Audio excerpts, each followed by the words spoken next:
최근에 저희 집 앞에 농구대를 가져다 놨습니다. 농구대, basketball hoop. 동네 어느 가정에서 농구대를 버린대요. 자기들이 오랫동안 썼던 농구대를 버린다고 해서 우리 아이들 놀게 하려고, 또 동네 애들 언제든지 와서 이제 농구하게 하려고 이제 끌고 왔어요. 근데 이게 쇠로 된 농구대라서 굉장히 무겁습니다. 굉장히 무거워요. 그래서 그 픽업하러 가는데 5분밖에 안 걸리는데 오는 길에 30분 걸렸어요. 제가 그래도 이래봐도 다리가 길어요. 이 보폭으로 5분 거리인데 올 때는 30분 걸렸어요. 그러니까 얼마나 이제 무거웠는지 여러분들 짐작하실 수 있을 것 같아요. 농구대 밑에 바퀴도 있습니다. 그래서 이제 질질 끌고 오면은, 이렇게 질질 끌고 오면은 되는데, 이 바퀴가 이제 너무 오래돼서 그런지 고장이 난 거예요. 그래서 이제 질질 끌다가 자꾸 옆으로 새요. 그래서 이제 허리를 숙이고 이거를 또 이렇게 잘 계속 이렇게 잡고 와야만 이제 똑바로 가는 그런 농구대인데요. 아이가 되게 힘들었어요. 되게 힘들었어요. 되게 힘들게 이제 막 이렇게 빗나가는 거 계속 잡아가지고 30분 걸려서 땀 삐질삐질, 불과 2주 전 일인데요. 이렇게 집에 이제 설치해 놓는데 우리 아내분께서, 같이 사는 여자분께서 문을 열더니 막 웃으시는 거예요. 막 보람됐다, 너무 잘했다, 이렇게 웃는데 저는 웃을 만한 기분이 아니거든요. 그러니까 다음 주에 16주년 애니버서리인데 진짜 이때가 제일 미워요.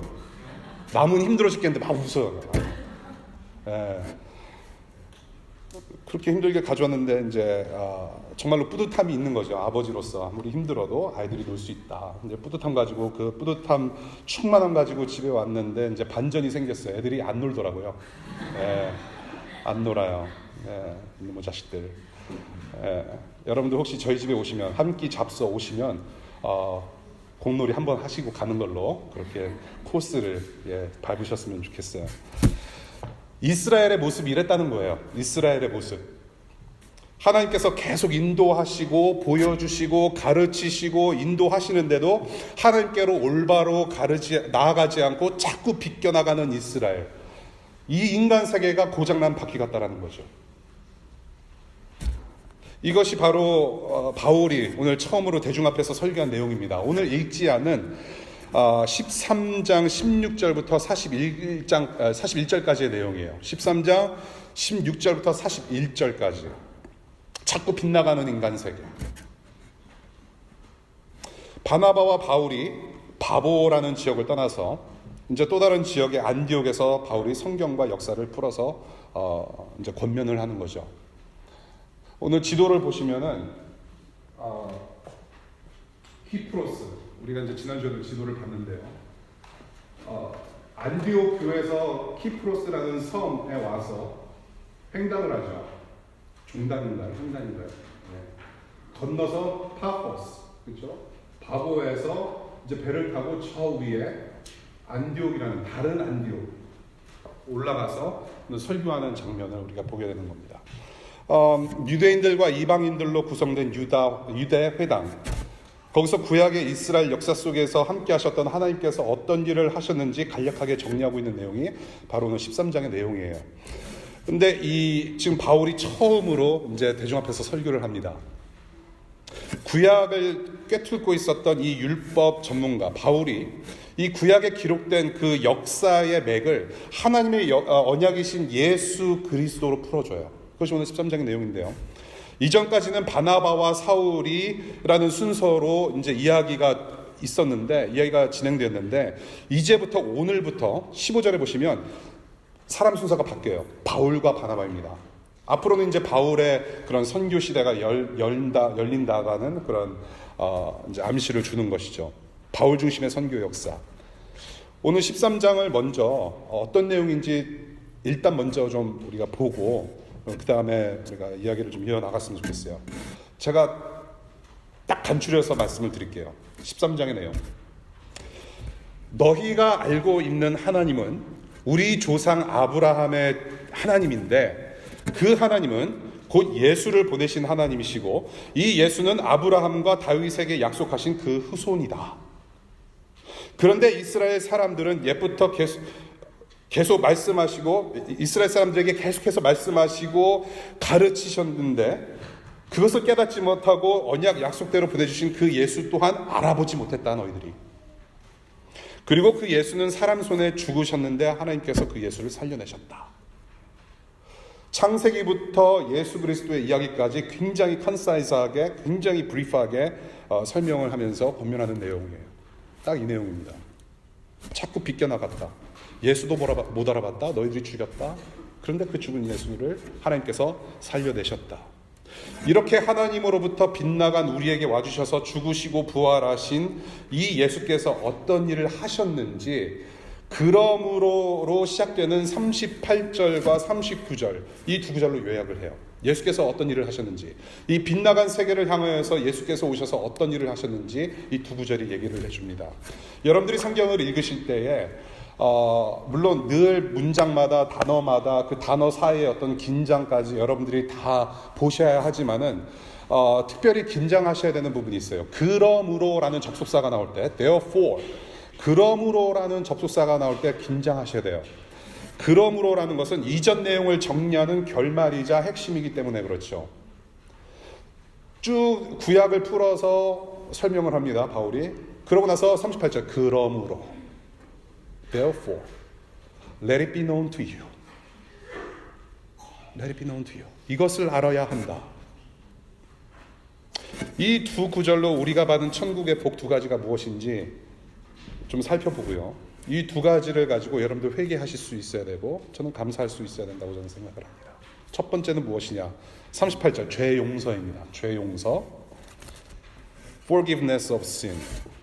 38절 읽겠습니다. 그러므로 동포 여러분, 바로 이 예수로 말미암아 여러분에게 죄 용서가 선포된다는 것을 알아야 합니다. 예수를 통한 죄 용서의 선포를 알라고 권면하고 있습니다. 교회 생활을 거의 처음 하시는 분들께는 상당히 불편한 주제가 아닌가 싶어요.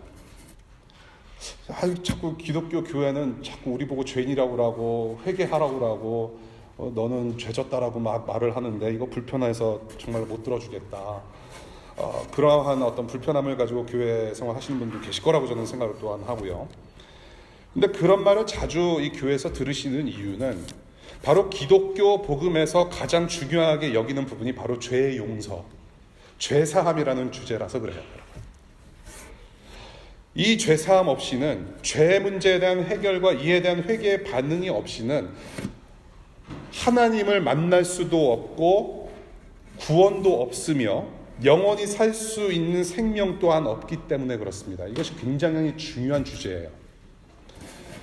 예수를 통한 죄 용서를 알리는 권면의 중요성을 여러분들이 아셔야 하는데, 오늘 말하고 있는 죄 사함 할 때 그 죄는 무엇인가를 다시 한번 리캡을 해봤으면 좋겠어요. 죄는 무엇인가? What is sin?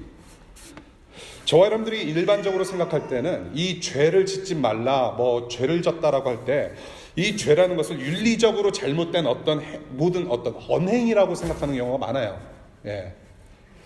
예를 들어서 사기치는 거, 살인, 강간, 간음, 음주운전, 거짓말, 남의 이웃의 거를 탐내하는 거, 이 모든 것, 그렇죠? 우리가 그냥 일반적으로 생각하고 또 우리가 즐겨하는 것들, 모든 언행들, 이것은 죄다라고 우리가 얘기를 주로 하는 것이죠. 근데 이런 것들은 죄입니다만은 동시에 저와 여러분들이 생각하는 죄들은 죄의 현상이기도 합니다. 죄의 현상이기도 해요. 성경에서 말하는 죄는 그리스어로 하마르티아라는 단어를 쓰는데요. 이 죄의 원 의미, 하마르티아라는 단어는 관역에서 벗어나다라는 뜻을 가지고 있습니다. 관역에서 벗어나다. 그러니까 활시위를 당겼는데 활이 명중하지 않고 관역에 맞춰지지 않고 빗나가는 것을 보고 죄라고 표현하고 있다는 얘기죠. Missing the mark. 그러니까 하나님의 뜻과 창조주 하나님의 뜻과 규율과 그 하나님의 영광에서 벗어난 모든 것을 죄라고 표현한다는 거예요. 선하시고 거룩하신 하나님으로부터 비껴나갔으니, missing the mark 했으니 죄를 지을 수밖에 없는 악한 상태에 있다는 것입니다. 그것이 인간의 세계라고 하는 거죠. 하나님께서 창조하신 세상이 그렇게 변질이 됐고요. 저와 여러분들은 죄악된 세상에 태어나서 죄인, 진노의 자식으로 살 수밖에 없는 존재가 되었다라고 성경에서 말해요. 그래서 저와 여러분들은 자꾸 교회에서 우리 보고 죄인이라고 한다. 뭐 이렇게 가슴에 양심에 찔림도 없고 살짝 불편하기도 하고, 어젯밤에 내가 뭐 했는지 교회에서 아나보다, 저 목사가 아나보다, 오늘 아침에 어떤 마음으로 이 교회에 예배 왔는지 목사가 아나보다. 그렇게 우리가 죄를 져서 죄인이 아니라, 우리는 죄를 지어서 죄인이 아니라 죄인으로 태어났기 때문에 죄를 짓는 거라고 성경에서 얘기를 해요. 죄인으로 태어났기 때문에 저와 여러분들은 죄를 지을 수밖에 없는 상태인 거예요. We are not sinners because we sin. We sin because we are sinners. 우리는 죄짓기 쉽게 변질이 된 거예요. 그 죄의 결과는 그 죽음이라고 얘기를 합니다. 아담과 하와가 하나님 앞에서 불순종을 하고 에덴 동산에서 쫓겨나면서 이 사람들이 죄의 결과로서 가지고 나간 것이 있는데, 그것을 한 단어로 죽음이라고 표현합니다. 병도 들어오고 모든 어그러짐, 그리고 뒤틀어짐, 그리고 죽음. 이것을 로마서 6장 23절에서 바울은 이렇게 표현을 하죠. 죄의 값은 죽음이다, 사망이다. The wage of sin is death. 생명의 주인이신 하나님으로부터 빗겨나갔으니 영생할 수 없고 진정한 생명이 있을 수 없고, 결국에는 무엇이냐? 영적인 죽음과 육체적인 죽음을 함께 받았다라는 얘기예요. 그것이 죄의 결과다. 죽음이다. Spiritual death and physical death. 그래서 이 죽음이라는 것을 뒤집어서 다시 정의를 하자면 무엇이냐? 간단하게 이거예요. 하나님과의 단절이라는 것입니다. 죽음이라는 것, 사망이라는 것은 하나님과의 단절이에요. 생명과의 단절. The separation from God. 한 사람의 불순종으로 죄와 죽음의 저주가 이 세상 모든 영역에 그래서 침투하게 된 겁니다. 단순히 사람들, 여러분, 저와 여러분들의 어떤 영혼과 마음뿐만이 아니라 어떤 육체적인 죽음과 병뿐만이 아니라 온 세상 만물, 그러니까 동물 세계라든지 식물 세계, 온 자연 만물이 다 뭐죠 한국말로? 이럴 때 답답해. 1.5세에 비해 부패됐다라는 거예요. corrupted. 그래서 저와 여러분들은 영적으로 하나님을 원하지도 바랄 수도 없는 그런 상태가 돼버렸고요. 육적으로는 다시 흙으로 돌아가야 하는 그 어떤 장례식의 주인공이 될 수밖에 없는 저주받은 상태가 되어버렸다라는 것입니다. 이것이 죄의 결과예요. 변질된 것은 파기해야 합니다, 여러분. 여러분들이 먹으려고 사다 놓은 우유, 먹으려고 사다 놓은 치즈, 먹으려고 사다 놓은 된장, 유통기한 지나면 버려야 돼요. 하나님 앞에서 죄를 진 인간들은 유통기한 지났어요. 변질됐습니다. 그 누구도 죽음이라는 죄의 결과를 피할 수 없다라는 것이에요. 인간들이 반드시 받아들여야 하는 절망적인 사실입니다. 이것은. 그러한 세상을 보시는 창조주의 마음은 어떠셨을까요? 자신께서 모든 것을 아름답다 만드셨는데 변질이 됐어요. 이런 모습을 보시고 전부터 언약으로 예고하신 하나님의 아들 예수 그리스도를 드디어 보내십니다. 예수 그리스도께서 왜 오셨습니까? 저와 여러분들이 바라지도 않았는데, 원하지도 않았는데, 원할 수도 없는 그런 상황에서 하나님께서 일방적으로 자신의 아들 예수 그리스도를 보내주셨어요. 그것을 우리가 로마서 3장 23절에서 좀 봤으면 좋겠습니다. 로마서 3장 23절 볼까요? 예수께서 왜 오셨는가? 로마서 3장 23절입니다. 모든 사람이 죄를 범하였습니다. 그래서 사람은 하나님의 영광에 못 미치는 처지에 놓여 있었습니다. 모든 사람이 죄를 범했고, 그래서 사람은 하나님의 영광에 이르지 못하였느니라. 모든 사람, 저를 비롯해서 여러분들 모두, 지난 과거에 살았던 사람들 모두, 그리고 앞으로 이 땅에 태어날 모든 사람들, 모든 사람은 죄를 범하였고 하나님의 영광에 이르지 못하는 그런 처지에 놓여 있다. 단 한 사람도 예외 없이. 죄에 대한 문제를 죄인들이 해결할 수 없습니다, 여러분. 저와 여러분들은 죄값을 치러야 할 당사자들이에요. 내가 이런 죄를 졌는데, 내가 이런 나쁜 짓을 했는데, 그러면은 let me think about it. Give me some time. 저한테 시간을 좀 주십시오. 이 죄가 어디서부터 왔는지, 내가 이걸 어떻게 해결해야 되는지 내가 한번 고민해보고 내가 처리 한번 해보도록 하겠습니다 라고 할 수 없다라는 얘기죠. 앞으로 이제 1년 몇 개월 뒤면은 조두순이 출소한다고 그래요. 예, 아시는 분들 아시죠? 여아 성폭행범. 내가 왜 성폭행을 했는지 조금만 기회를 주시면은 내가 한번 스스로 고쳐보겠습니다. 이게 이 죄의 본질이 이게 어디서 나오는 욕망인지 자기가 스스로 해부해서 해결할 수 없다라는 것이죠. 죄인들의 상태가 그렇다는 거예요. 우리는 죄값을 받아야 하는 당사자들이지 우리가 스스로 해결할 수 있는 능력이 하나도 없다라는 것이에요.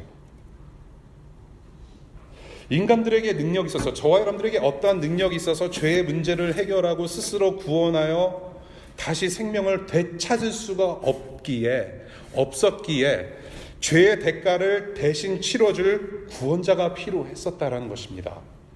바로 예수께서 구원자로 오셨다라는 것이죠. 예수께서 저와 여러분들의 모든 죄를 다 뒤집어 쓰시고 우리가 달려 죽어야 할 그 십자가에서 대신 달려 죽으셨다는 것입니다. 한 사람의 불순종으로 말미암아 죄가 들어와서 모두가 죽게 되었지만 이 예수라는 한 사람의 순종으로 말미암아 저와 여러분들의 죄가 씻겨지고 믿는 자들 모두가 살게 되는 복을 누리게 되었다. 이 예수가 저와 여러분들의 구원자다라고 성경에서 증언하고 계십니다. 하나님 나라의 복입니다. 이것이 창조주 하나님께서 자신의 영광을 받으시고 보시기에 좋기도 하고 모두가 사랑 안에서 영생하는 나라를 회복시키시기 위해서 예수를 이 땅에 우리에게 보내주셨다. 전 여러분들 이 죄사함이라는 이 구절 안에서, 이 단어 안에서 우리 좀 두려워했으면 좋겠습니다. 예배 때마다 교회를 댕기시고 교회 참여하시는 분들 참 많아요. 이것은 좋은 겁니다. 여러분들이 정말로 이 황금 같은 시간, 이 배고픈 배를 줄여잡고 예배에 오신 것 너무나도 잘하신 것이에요. 그런데 여러분, 여기서 또한 죄를 이야기를 하고 있습니다. 기독교는 죄를 계속해서 이야기를 해요. 예수께서 십자가에서 죽으신 것은 저와 여러분들의 죄 때문에 죽으신 거예요. 그렇다면 저와 여러분들도 죄에 대한 어떤 심각성을 알아야 된다는 얘기입니다. 예수께서 우리의 죄 때문에 죽으실 만큼 심각한 것이었다면 저와 여러분들도 우리는 심각하게 이 죄의 문제에 대해서 생각해 봐야 된다는 것입니다. 성경에서는 여러분들이 죄에 묶여있기 때문에 여러분들을 계속해서 정죄하고 그러지는 않아요. 회개를 통해서 복음을 듣게 하심으로 변화되기를 원하세요. 복음을 듣게 하기를 원하십니다. 복음을 듣기를 원하세요. 여러분들이 변화받기를 원하세요. 빛의 자녀로 여러분들 거듭나기를 원하세요. 그럼에도 불구하고 저와 여러분들이 그 회개의 자리에 나아갈 때에는 적어도 회개의 거리가 무엇인지는 알아야 한다는 것입니다. 여러분, 그래서 두려워하십시오. 성경에서는 회개하면은 우리가 영원한 생명을 가지고 하나님 나라 백성이 될 것이다, 거기에 구원이 있다라고 얘기를 하지만 정말로 저와 여러분들이 회개할 거리가 있는지, 그것이 우리의 머릿속과 마음에 레코그나이즈가 되고 액날라지가 되는지, 아무리 우리가 신앙생활을 오래 하고 예배에 왔어도 어떤 그러한 신앙 양심에 거리낌이 있지 않으면, 찔림이 있지 않으면 우리는 회개할 수 없어요. 정말로 여러분들 회개할 거리가 있어야 해요. 회개할 수밖에 없는 절망감을 여러분들이 경험하셔야 됩니다. 그래야만 죄사함의 복을 누릴 수가 있는 거예요. 저는 여러분들이 이 죄사함의 복음에 합당한 반응, 회개로 여러분들이 이 복을 좀 누리셨으면 좋겠습니다. 그것이 오늘 38절에 해서 저와 여러분들에게 주시는 메시지이고 정말로 복된 권면입니다. 여러분, 두 번째 39절입니다. 두 번째로 우리가 누리는 복은 위롭게 됨이라고 하는 말이에요. 위롭게 됨. 39절입니다. 오늘 본문 39절 보니까 여러분이 모세의 율법으로는 위롭게 될 수 없던 그 모든 일에서 풀려납니다. 믿는 사람은 누구나 다 예수 안에서 위롭게 됩니다. 위롭다함을 받았다라는 복을 저와 여러분들이 누리고 살고 있습니다. 위롭다함. 예수를 통해서 위롭게 되었다. 예수를 통해서 이롭게 되었다. 이 죄사함과 함께 예수께서 우리를 위해서 이루신 일은 바로 하나님께서 우리를 위롭게 하셨다라는 거예요. 위롭게 하셨다. 우리가 위롭게 되었다. 이 성경에서 우리가 성경 공부를 할 때 의라는 단어를 많이 보게 되고요. 또 위롭게 됐다라는 어떤 그런 주제를 우리가 많이 접하게 되죠. 이것은 사실 쉬운 단어는 아니에요. 굉장히 신학적으로 여러 가지 좀 복잡한 어떤 그런 설명이 다분히 필요한 단어인데, 한마디로 표현하자면 그냥 우리가 보편적으로 사용하는 어떤 의미로 보자면 이런 거예요. 올바른 관계, 그리고 관계가 바르게 됨이라는 것을 다 포함하고 있어요. 창조주 하나님 앞에서 죄를 범하여 빗나간 상태는 하나님과의 올바른 관계라고 할 수가 없죠. 빗나갔으니까. 생명의 하나님과 단절된 상태는 죽어있는 상태고요. 따라서 그 관계는 올바른 상태라고 할 수가 없습니다. 죄 사함 전, 예수 믿기 전의 상태라는 것이죠. 그래서 이 위롭게 되는 하나님과 관계가 올바르게 다시 회복되는 일이 필요하다라는 것이죠. 그것을 누가 하셨느냐? 예수께서 하셨다라고 얘기를 해요. 하나님 앞에서 위롭게 된, 위롭지 않은 죄인인 우리를 위롭다, 너는 올바르다라고 칭해 주신 사건을 우리는 주로 칭의라고 표현을 합니다. justification. 위롭지 않은데 칭해 주는 거예요. 이것은 법적 용어입니다. 선언해 주는 거예요. 하나도 안 이쁜데 너는 이쁘다. 칭미라고 하는 거예요. 칭미. 너는 하나도 위롭지 않은데 너는 이제부터 위롭다. 함을 칭해주는 사건이 바로 이 칭의의 사건이라는 것이죠. 예수 때문에 우리가 칭의된 이 교리는 기독교와 복음에서 빼놓을 수 없는 그 주제이고요. 바울의 그런 대표적인 가르침이기도 합니다. 이신칭의라는 말 들어보셨는지 모르겠어요. 우리 갈라디아서 볼게요. 갈라디아서 2장 16절. 갈라디아서는 바울이 썼는데요. 오늘 사도행전 13장 그 주인공 바울이 썼습니다. 그런데 이 갈라디아서가 이 바울이 계속해서 가르쳤던 칭의, 이 위롭게 칭함을 받음에 대한 어떤 주제를 가지고 아주 잘 쓴 그런 성경입니다. 2장 16절 우리가 보겠는데요. 갈라디아서 2장 16절. 그러나 사람이 율법을 행하는 행위로 위롭게 되는 것이 아니라 예수 그리스도를 믿는 믿음으로 위롭게 되는 것임을 알고 우리도 그리스도 예수를 믿는 것입니다. 그것은 우리가 율법을 행하는 행위로가 아니라 그리스도를 믿는 믿음으로 위롭다고 하심을 받고자 했던 것입니다. 율법을 행하는 행위로는 아무도 위롭게 될 수가 없기 때문입니다. 굉장히 주옥 같은 교리입니다. 이신칭의의 어떤 기독교의 핵심 교리를 딱 풀어서 설명하고 있어요. 근데 바울이 이 갈라디아서를 언제 썼냐 하면 오늘 본문, 지금 저와 여러분들이 읽고 있는 13장 38절 39절의 내용을 설파하고 나서 그 다음에 사도행전 15장 그 사이에 갈라디아서를 썼다라는 이야기가 있어요. 저와 여러분들이 스스로 죄 문제를 해결할 수 없다라는 것입니다. 저와 여러분들은 스스로 죄 문제를 해결해서 하나님과 관계를 올바르게 할 수가 없는데 예수께서 십자가에서 죄와 사망의 벽을 확 허무시는 일방적인 구원 사역으로 말미암아 저와 여러분들과 하나님과의 관계가 올바르게 되었다라는 것을 계속해서 설명을 하는 거예요.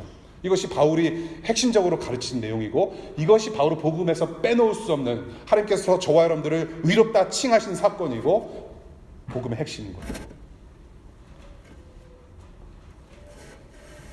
우리가 위롭다 칭함을 받은 것은 칭함, 스테러스가 바뀌는 거예요. 우리가 계속해서 그 하나님과의 올바른 관계를 계속해서 유지하고 우리가 구원을 완성하려면 이 성화라는 단계가 필요합니다. 하나님께서 너는 위롭다 칭해 주셨기 때문에 나는 위로운 사람이고 이제 나는 아무것도 하면 다 괜찮다라는 그거 아니에요. 이제는 내 신분이 바뀌었기 때문에 이제는 이 세상의 시민권자가 아니라 천국의 시민권자로 스테러스가 바뀌었기 때문에 이제는 하나님 나라의 가치관을 꾸준히 추구하면서 살아야 하고 선행도 베풀어야 하고 하나님을 더욱더 사랑하고 이웃을 사랑하는 계명을 지키면서 살아가야 하는데 계속해서 우리는 더불어 죄와 싸워야 하는 그런 성화의 과정을 지나가야 된다는 것입니다. 계속해서 우리는 그렇게 올바른 하나님과의 관계를 통해서 예수님을 닮아가는 구원을 이루게 되는 것이죠.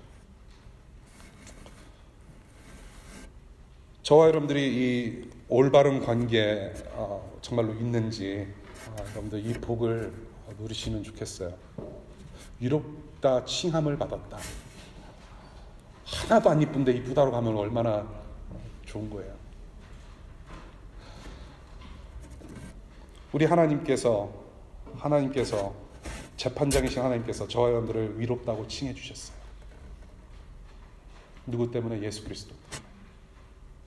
옆에서는 사탄이 계속해서 건드립니다. 우리를 검사로 나타나요.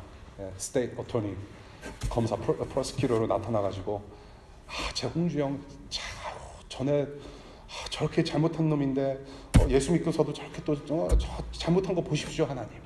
그러면서 계속 어큐스해요. 기소합니다. 근데 그 중간에 우리 예수께서 변호사로 나타나세요. 디펜스 어토니로 나타나셔가지고 아닙니다. 하나님, 사탄이 하는 말 다 맞지만은 이 홍주영이 여러분이 죄인인 거 맞지만은 이 사람의 죄를 내 피값으로 샀습니다. I purchased him with my blood. So he's okay. 그때 하나님께서 저지이신 하나님께서 재판 때리신 거예요. 위롭다 칭함을 받았느니라 you are fine. 우리는 전혀 위롭지 않은데 예수께서 의가 되어주셔서 그 의로 우리가 위롭다 함을 받게 된 이 사건은 정말로 은혜의 사건입니다. 여러분. 그래서 저와 여러분들이 하나님을 알게 되는 그 구원을 맛보게 되는 거예요. 이렇게 되는 일, 정말로 저와 여러분들의 노력이 아니라 전적으로 예수 그리스도의 공로입니다. 예수 그리스도의 공로예요. 우리가 정말로 착각하지 말아야 되는 것이 있습니다. 너 어떻게 해서 크리스찬이 되니? 너 어떻게 해서 예수 믿게 되니? 너 어떻게 해서 구원받게 됐고? 너는 어떻게 해서 천국 가게 되니라고 물어봤을 때 나는 예수님을 믿었기 때문에, 내가 예수님 믿기 때문이라고 대답하면 참 곤란하다는 얘기입니다. 내가 저와 여러분들이 예수님을 믿었기 때문에 구원받습니까? 진짜로? 내가 믿었기 때문에 구원받은 것은 내 공로가 들어간 거 아닌가요? Because I believe. I do such things. In order to be accepted. 그거 아니라는 얘기예요. 저와 여러분들이 구원을 받고 크리스찬이 되고 하나님의 자녀가 되는 것은 내 공로는 하나도 기여가 된 것이 없어요. 보탬된 거 하나도 없습니다. 예, 저와 여러분들이 구원받은 것은 오로지 예수 그리스도 때문인 거예요. 그것이 정답이라고 성경에서 가르치는 것이죠. 그래서 우리가 자랑할 것이 없어요. 기여한 것이 하나도 없기 때문에 자랑할 것도 없고 내세울 만한 것이 없어요. 우리가 오늘 39절에 모세 율법이라는 단어가 나오죠. 예, 모세 율법이 무엇인지는 다 너무나 많기 때문에 이 하나님 앞에서 지켜야 할 수많은 모세 율법을 다 지키면 하나님 앞에서 위롭게 될 수 있다라는 어떤 그러한 종교적인 어떤 전통이 생겨났어요. 그래서 이 율법을 다 지키면 위롭게 될 수 있어서 하나님과의 관계가 올바를 것이다라는 어떤 그런 religious 어떤 전통이 생겨난 거죠. 종교적인 전통이 생겼어요. 율법은 지키면 좋은 거예요. 율법은 절대로 나쁜 것 아닙니다. 예. 우리가 가지고 있는 또 하나의 오해예요. 율법이라는 것은 하나님께서 백성들에게 너희들은 이렇게 살으라고 제정해 주신 좋은 명령이에요. 이것을 지켜야 하는 것 좋은 거지만은 인간의 힘으로는 다 지킬 수 없다라는 얘기예요. 그래서 결국에는 율법의 기능이 또 하나가 부여가 되는데 무엇이냐? 저와 여러분들이 얼마나 죄인이고 얼마나 하나님의 생각에 비껴나간 사람인지를 알게 하는 기준이 됐다라는 것이에요. 율법은 좋은 것인데 우리가 얼마나 이것을 따르지 못하는 얼마나 연약한 존재인지를 알게 하는 기준책이 됐다라는 것이죠. 그 율법 아래서는 정말로 절망할 수밖에 없는, 내가 이렇게 해도 되고 안 되고 저렇게 해도 안 되고, 내가 내 힘으로는 안 되는 거구나, 절망시키는 거예요, 여러분들. 그렇게 절망할 수밖에 없는 인간들을 위롭다고 칭해 주시고 스테러스를 바꿔주시고 구원하셔서 자유롭게 풀어주신 분이 바로 예수 그리스도다. 오늘 세번역 성경을 보게 되면 위롭게 됐었던 그 모든 일에서 풀려납니다라는 단어를 씁니다. 개역개정에는 없는 표현인 것 같아요. 그렇죠? 위롭다 하면요, 곧 자유를 말하는 겁니다. 예, 같이 사용할 수 있는 단어예요. 하나님과의 올바른 관계는 여러분들을 풀어줘요. 위롭다함을 얻는 것은 곧 자유다. 하나님과의 올바른 관계 안에 있는 것은 자유예요. 그런데 기독교에서 말하는 자유는 아무거나 다 내가 할 수 있다라는 그런 자유가 아닙니다. 나 예수 그리스도 믿고 나 이제 죽으면 천국 간다. 구원 열차 타고서 빵빵 하늘나라 가지요. 그거 아니에요. 그래서 나는 아무것도 다 할 수 있다. 왜? 나는 이미 구원받았기 때문에 회개하면은 또 난 용서받는 사람이고 나는 그렇게 살 수 있다. 그런 방종의 자유가 아니에요. 혹은 자유롭게 내 정욕 따라 살면서 회개하면 그거 아니에요. 회개, 주님의 은혜, 너무 우리는 값싸게 생각하는 것 같아요. 로마서 8장 2절 보겠습니다. 로마서 8장 2절. 사도행전 바로 뒤에 로마서죠. 로마서 8장 2절. 그것은 그리스도 예수 안에서 생명을 누리게 하는 성령의 법이 당신을 죄와 죽음의 법에서 해방하여 주었기 때문입니다. 라고 해요. 그리스도 안에서 생명을 누리게 하는 성령의 법이 여러분을 죄와 죽음의 법에서 해방시켜준다. 하나님과의 올바른 관계 안에 들어오면 이제는 나를 억눌렀던 죄와 사망의 법에 갇혀 사는 것이 아니라 하나님께서 우리를 사랑하시는 그 사랑의 성령의 법으로 우리는 계속 영원히 살게 된다라는 것을 말해요. 이것을 그러면 그렇게 해도 여러분들 질문하실 수 있을 것 같아요. 그러면 그게 진정한 자유입니까? 그렇잖아요? 아니 또 다른 법이 나를 지배하고 있다면 그것이 어떻게 자유예요? 여러분, 우리 큰아들이 없어서 다행인데 5살 때 이 아이가 자기 그 펫을 기르고 싶대요. 애완동물. 근데 저는 이렇게 개, 고양이 이제 밥값이 많이 들어가니까 우리 처자식 먹여 살릴 그것도 없는데 그래서 개, 고양이는 말고 조금 다른 거 좀 이렇게 그렇지 뭐 햄스터라든지 그런 거 어떻겠니? 그랬더니 물고기를 사달래요. 그래갖고 옳거니 좋다. 그래갖고 싸구려 물고기. 근데 그것이 3년 이상을 가더라고요. 그래갖고 어항 사고, 근데 어항값하고 거기 들어가는 밥값이 더 드는 거예요. 물고기 값보다. 근데 죽었어요. 3년, 4년 지나서. 그 물고기를 보면서 저는 하나님의 은혜를 생각해요. 무엇이냐? 이 물고기가 나 자유 얻었네, 너 자유 얻었네, 나는 자유를 원해 그러면서 그냥 어항에서 확 뛰어나와가지고 나도 스테이크 먹고 싶다 뭐 그러고 다니면 어떻게 됩니까? 물고기가 어항에서 나오면 어떻게 돼요? 그것이 진정한 자유입니까? 아니에요. 물고기는 물 안에서 있어야만 자유를 얻는 거예요. 창조주 하나님의 형상으로 만들어진 저와 여러분들은 하나님 안에 있어야만 진정한 자유를 누릴 수 있는 존재인 거예요. 하나님을 떠나서는 자유가 없어요. 진리를 알지니 진리가 너희를 자유케 하리라. The truth will set you free. 그 진리는 예수 그리스도라는 것이죠. 하나님께로 인도하신 예수가 저와 여러분들을 자유케 하셨고요. 우리는 그 하나님 안에서 살아야만 살 수가 있는 거예요. 하나님의 사랑 안에 참 자유가 있는 것이에요. 유대인 회당에 모여서 지금 이 설교를 유대인들과 이방인들이 막 듣고 있어요. 근데 로마 제국이 지금 판치는 그런 상황에서 이 로마 제국의 압제에서 벗어나는 그런 차원의 어떤 해방과 자유가 아니라 지금 바울이 말하는 것은 너희들은 죄와 어둠으로부터 그러한 권세로부터 자유가 필요한 것이다라고 얘기를 하는 것이에요. 그것을 저와 여러분들 지금 2019년을 살아가는 저와 여러분들에게도 이것이 필요하다. 하나님과의 그런 생명관계가 올바라야 한다. 이 천국의 복을 누려라. 그래서 땡땡땡 그러므로 쭉 설명한 다음에 구약의 내용 예수 그리스도의 맥으로 딱 잡아준 다음에 So what? 결론적으로 죄사함과 바르게 된 위롭게 됨의 복을 누려라. 이 안에 생명이 있다. 이것이 바로 구약의 약속. 우리가 이제 13장을 여러분들이 다시 집에 되게 돌아가셔서 읽어보시면 구약의 약속이라는 단어가 나오고 동시에 구원의 말씀이라는 단어가 나오고 그 다음에 기쁜 소식이라고 얘기가 나와요. 이것이 바로 그 얘기입니다. 죄사함과 바르게. Freedom is not free. 자유는 공짜가 아니에요. 여러분들 DC에 방문하신 분들, 여기 사시는 분들, 적어도 역사 한번 사시는 분들이라면 한 번쯤은 링컨 기념관을 좀 올라가 보시고, 그렇죠? 지금 셀카, 이마밖에 안 나오는 셀카도 좀 찍어 보시고, 그 옆에 가셔서 한국전쟁 참전공원, 기념공원. 저는 처음 그거 만들어질 때 갔었어요. 처음 만들어질 때. 네. 거기에 그걸 써 있잖아요. Freedom is not free. 자유는 공짜가 아니에요. 누군가의 희생으로 말미암아 저와 여러분들이 자유를 누리게 되었다. 누군가의 희생으로 저와 여러분들이 이민을 오게 되었고, 미국 땅에 유학을 오게 되었고, 인턴십 하러 오게 되었고, 자유에는 대가가 있어요. 주 안에서 누리는 이 복, 우리가 아무리 노력해도 어린 반푼어치도 없어요.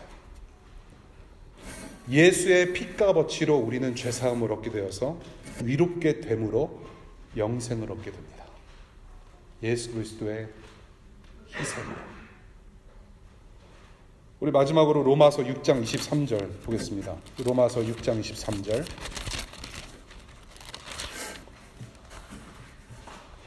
죄의 삭은 죽음이요 하나님의 선물은 우리 주 예수 그리스도 안에서 누리는 영원한 생명입니다. The wage of sin is death, but the gift of God is eternal life in Christ Jesus our Lord.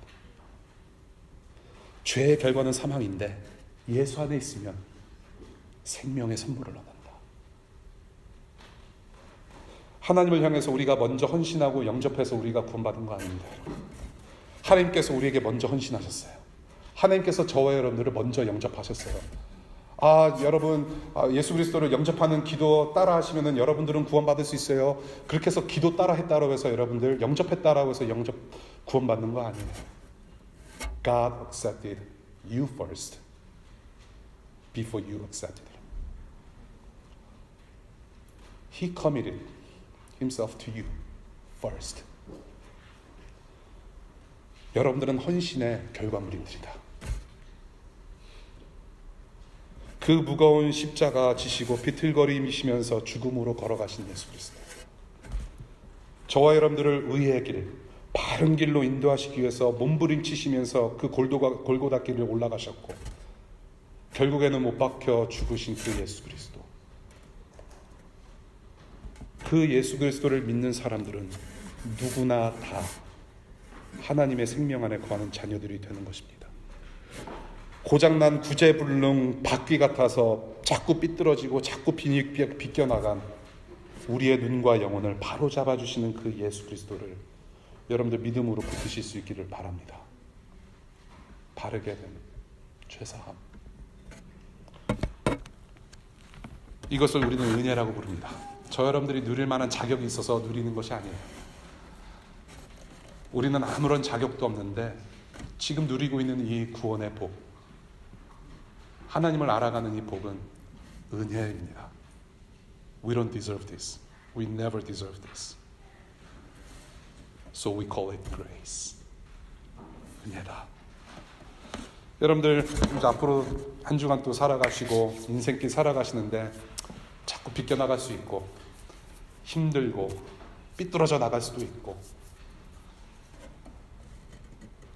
인생의 조종관을 우리가 또 잡으면 또 미끄러지기 쉽고 그런 일상을 우리가 살아가지만은 하나님 나라 종착역까지 우리를 구원하시려고 십자가 꼭 잡고 가신 그 예수 그리스도께서 우리를 잡아주신다는 믿음, 그 믿음으로 한 주간도 힘차게 살아가실 수 있길 바라요. 우리 하나님 아버지께서 잡고 가시는 그 영혼, 그 인생이라면 그냥 하나님 아버지께서 잡고 가시도록 내버려 두세요. 기도하겠습니다.